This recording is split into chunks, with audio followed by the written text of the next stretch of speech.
We have to continually look beyond the prison because it is failing. It's failing Indigenous women and girls and Two-Spirit women and trans women.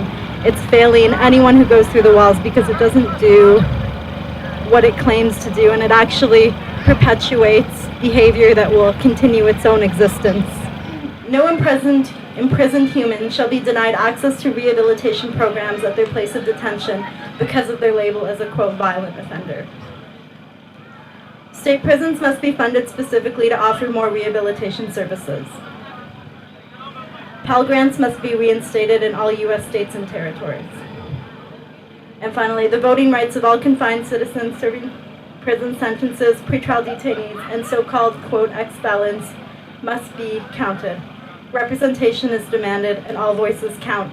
A lot of women were defending themselves and they were pleading guilty for a lesser charge when they didn't really have to. Well, they don't have to, because if there was a lawyer to actually help them, they wouldn't have to go to jail. So a lot of those women are in the prisons.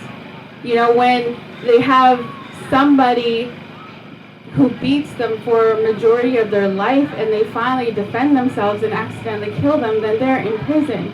And so these are probably some of the women on this list here. And it's so unfair because there's a lot of lawyers out there who are telling these women to just plead guilty for a lesser charge.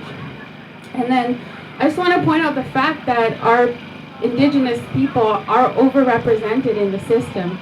And there's a lot of reasons behind this. You know, there's colonization, residential school system, but across the country, there's a lot of racism as well. And I say that because more recently, you know, you have the Colton Bushy trial where, you know, this white man murdered an Indigenous kid and he didn't go to jail. So this actually happens a lot. And, you know, you have Tina Fontaine who was murdered by a white man and he wasn't thrown in jail. So this is why we're overrepresented in the system as well. It's because all of our people are getting thrown in and white people are getting away with this. And, you know, I'm not saying this like I'm not being racist or anything. This is just a true fact. The research also demonstrates that solitary confinement is psychologically damaging and increases the risk of suicide. So a lot of the people who die in prison are dying because they're not being provided the therapeutic environment that they need to heal, and instead our government is torturing them.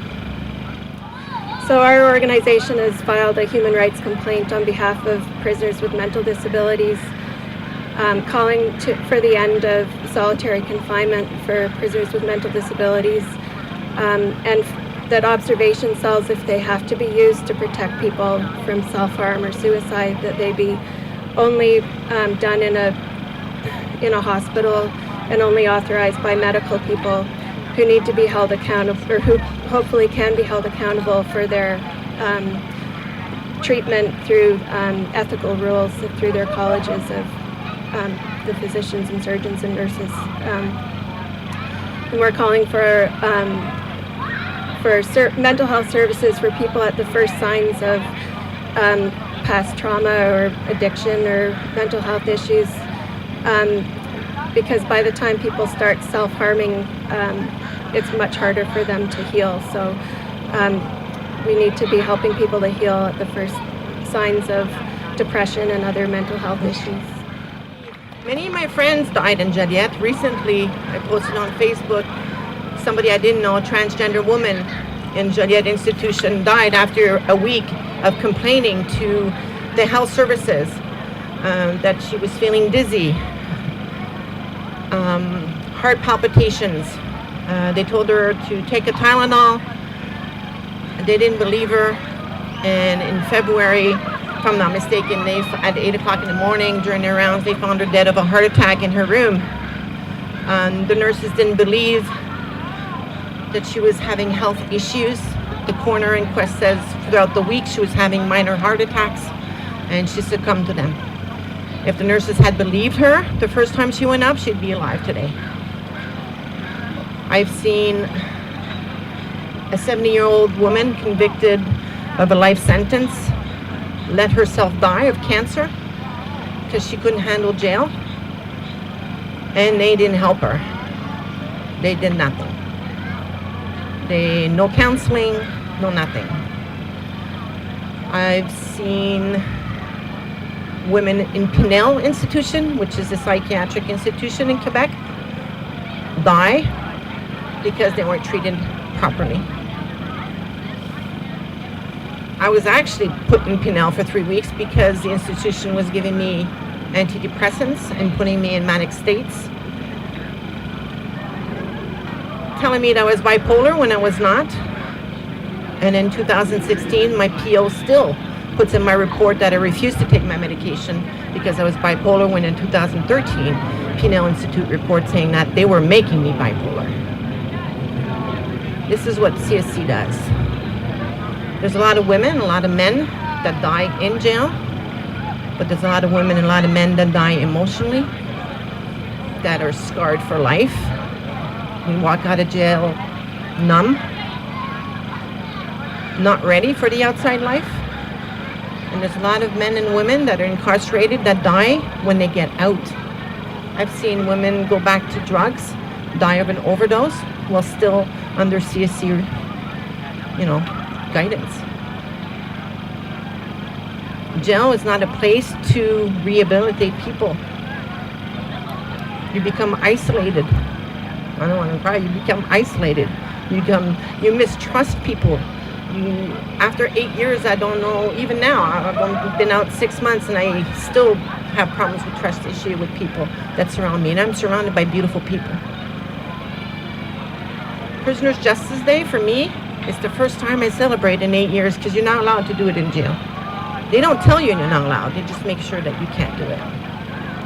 So I'm so happy to be here. It's something that we have to remember, and it's something that we have to spread. People have to know what's happening in our carceral system. The only time it's going to change, it's not just with us, it's with the rest of the community. They have to know how they treat us.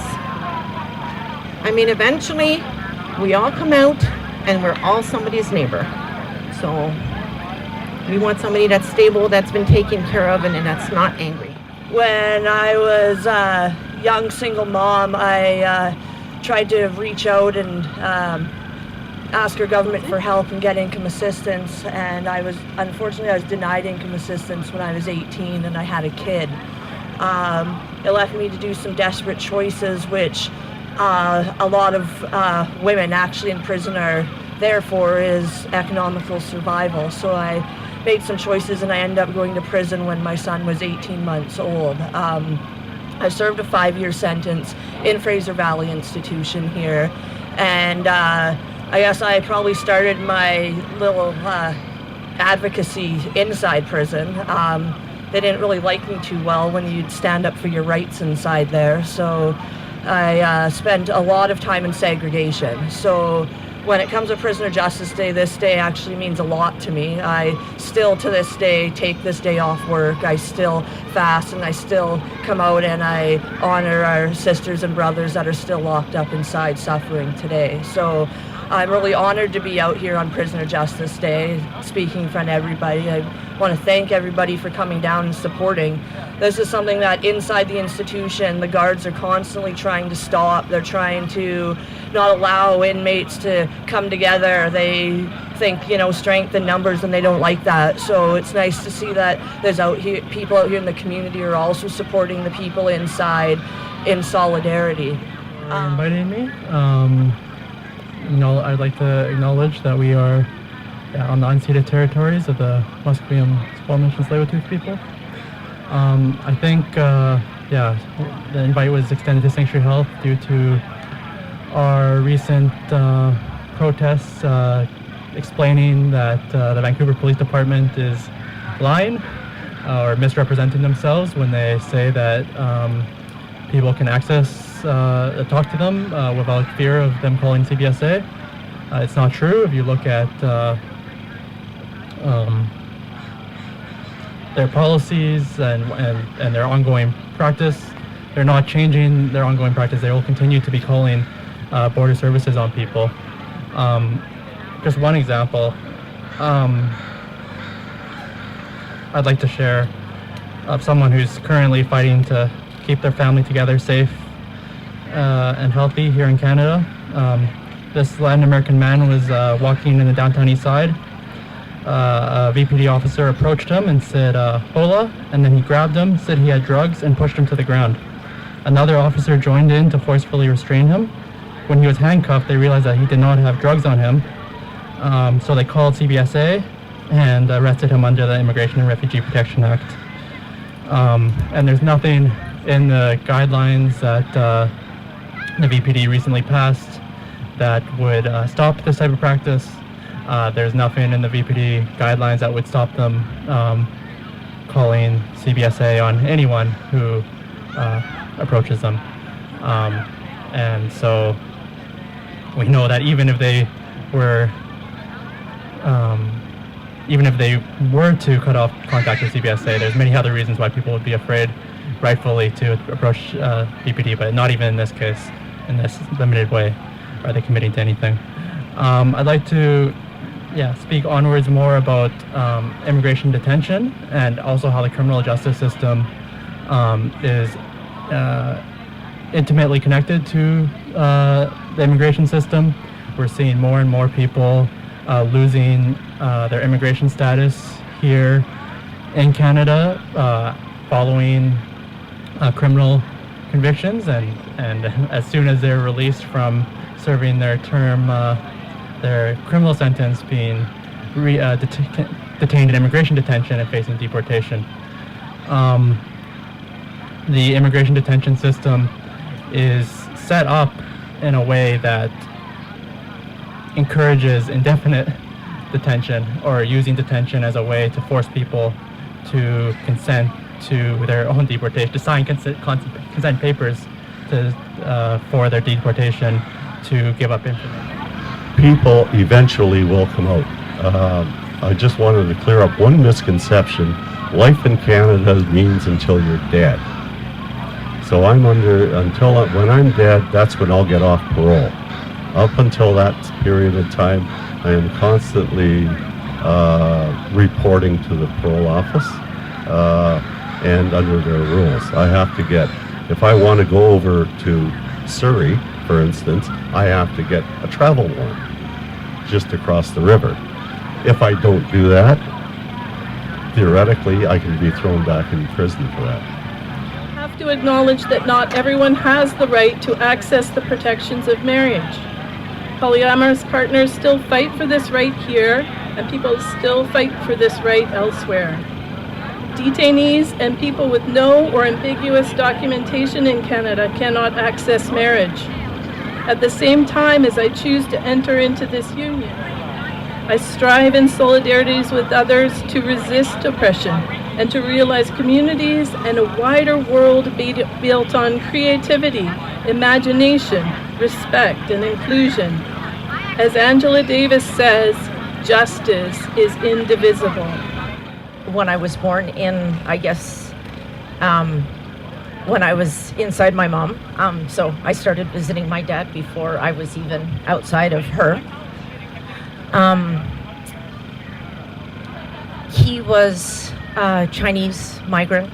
My mom is a settler. This is the place from which I write. I wrote a book about my dad because I wanted to share his story. It's called Prison Industrial Complex Explodes. The title is also my dream. I wanted to write about my dad, but I also wanted to write about the prison system in North America. And as many folks have said, acknowledged already today, the fastest growing population of prisoners in Canada is Indigenous women. And that is happening at the same time that Indigenous youth is the fastest growing population. 6 years ago, I volunteered, stumbled nervously into the Grand Valley Prison for Women, not because I was scared, but because I was shy. One of my first days, a young woman asked me if I was a dyke, and I just looked at her like, what gave it away? And Smiles exchanged. Needless to say, I made my first friend at Grand Valley that day, but she wouldn't be the last, no. See, there was TJ, who was a bit of a smartass, but was she ever tough? The same way skin is, when scar tissue builds up, and she could make a whole room erupt in laughter like she knew it was the best medicine she had to offer. Alexis was a grandmother of 2, so on Christmas, Mother's Day, and Valentine's, I knew exactly what it was we would be doing. See, Alexis loved to make cards for her grandkids, her daughter too, and she wanted them to be perfect. So they loved the bubble letters I drew. Where do I begin with Sujin? Sujin was driven, not well educated, but so fucking smart, and she talked about her son like he was Van Gogh's most brilliant work of art, her entire reason for existing, listing all of the amazing things he could become, undone sometimes by the guilt that she couldn't be there for him. And I'll never forget Kamisha, who one day asked me somewhat defiantly why I came to hang out with criminals like us every week, and I watched as her eyes hit the floor, heavy with shame, bracing for some disdain, or if not, then the same apathy she's grown to know too well. I'm writing this to tell her I'm sorry. If she ever felt like the shame was hers and hers alone, I'm sorry that most of us will never know what it means to grow up poor, but we'll be the ones to write the policies, implement to slash Social Security, put her in solitary. I'm sorry that even when we're on your side, most of us will never see the inside of the cage in which you live, and that this will show through in the inadequacy of our rage. I'm sorry we flatten your stories into tragedies. I'm sorry, Ashley, Terry, Canoe. Sorry that this country evolves at a pace too slow to have been there for you, that we misconstrue trauma that stretches back for generations so you continue to be criminalized and killed just because you're First Nations, that rather than offer affordable housing or therapy, we throw you in a hole, expect you to gain clarity, and when you slash your wrists, we say it's for attention. You're bored when all night all you've listened to are the screams as mental illness is born. So when we call you a criminal, when we treat you in debasing ways, please, since we insist we own everything, let us also own this shame. The just us system as it stands right now. There's no justice for you and I. It's the just us system, and it will perpetuate itself on an ongoing basis unless we tear it down, brick by brick by brick. You need to involve community. You also need to start changing the way we look at society and the way society looks at criminality. And I don't think you can reform prisons on those. And we should actually, in the meantime, be developing better social services, healthcare, guaranteed livable incomes, the sorts of things that actually insulate people from being marginalized, victimized, criminalized, and institutionalized. So we can forget about it and move on. We can feel better with ourselves that we've done something, but we haven't. We only contribute to the problem through prisons. We talk about rehabilitation on an ongoing basis, but for Indigenous people, we're not talking about rehabilitation. We're talking about habilitation. It's something new that needs to come out of prisons. It's some new philosophy, new way of living your life, and realizing that you have a right to joy. We are a rich country. Canada is a rich country, and we could be investing, instead of in institutions, investing in more support so that fewer people end up marginalized. And they need to be addressed in humane, compassionate ways, not by torturing people. And when people talk about segregation, they talk about conditions and they talk about the lack of programming. That's torture. And I think people don't understand that. You know, in Canada, we have this sense of ourselves as being a very compassionate. We're better than the Americans, but in many ways, we're very similar to the Americans. Our system is going backwards and it's getting worse. Absolute power corrupts absolutely, and I believe in that. We've tried for 25 plus years to improve it, and it only makes it look better, but it's not any better for the people inside. Women and men within the walls don't have a voice for the outside, then nothing will be known, nothing will be changed, and the abuse will systematically get worse. We have to keep fighting because to honor those who have gone, the only way to do that, in my view, is to fight to get rid of the structures that killed them.